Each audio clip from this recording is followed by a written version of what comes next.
Amidst growing confusion and uncertainties over the procedural rules of Intra Afghan talks, the extremist group has continued the bloodshed on Afghan forces and civilians, prompting the United States to launch airstrikes to defend Afghan forces.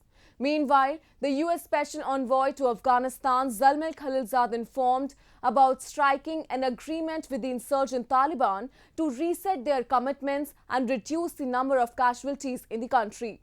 However, Taliban's actions on the battlefield are again raising questions about their commitment to the negotiating table. A report.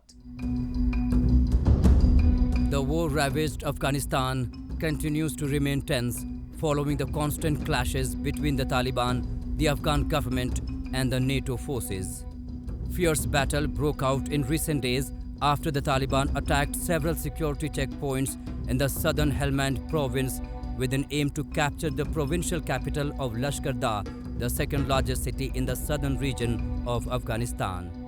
However, Afghan security forces launched a counter-offensive against Taliban fighters and claimed to kill at least 170 Taliban insurgents as fighting raged for more than 5 days.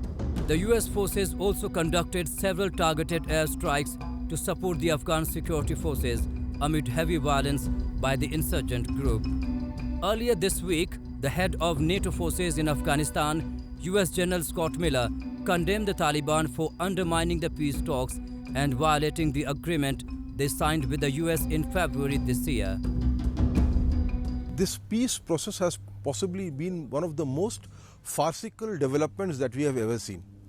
At the time when these two parties are talking peace, the Taliban is launching strikes in the urban areas, and these are targeted strikes at civilians, and that to ethnic minorities. See, the fact remains the Taliban has never been negotiating in good faith, and this is known to everybody.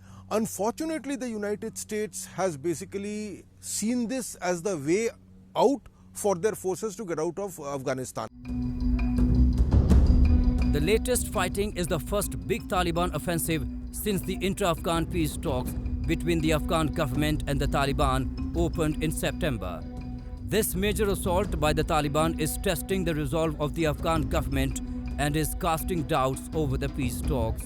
The violence could also throw into question US President Donald Trump's pledge last week to bring home the remaining US troops by Christmas, which was welcomed by the Taliban. However, Afghanistan's top peace official, Dr. Abdullah has expressed concerns over the premature withdrawal of US troops from the country, saying that it can leave a power vacuum and an adverse impact on the security situation.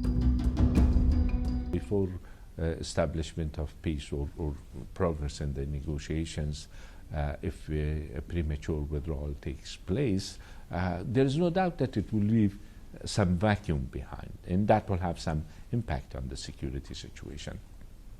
But that will not mean one side prevailing over the other. That will not happen, and hopefully both sides, the side that I'm representing as the chair of the council and the Taliban, we have realized that there is no solution through war.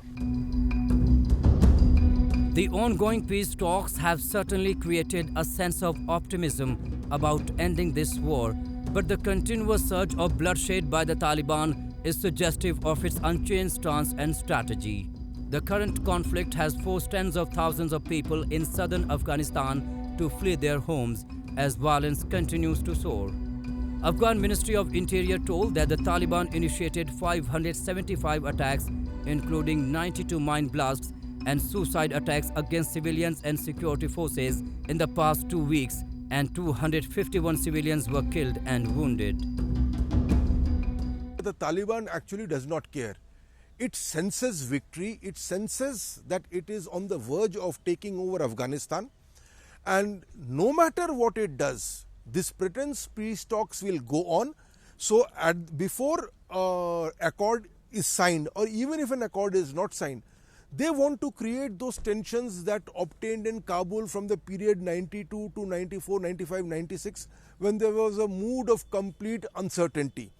There was a mood of fear, And it is the psychological mood that they want to create in and around Kabul and in the rest of Afghanistan, which they want to exploit and come in. They want to send a signal that the Afghan government is not in power at all, is not in control at all, and it is only we who matter.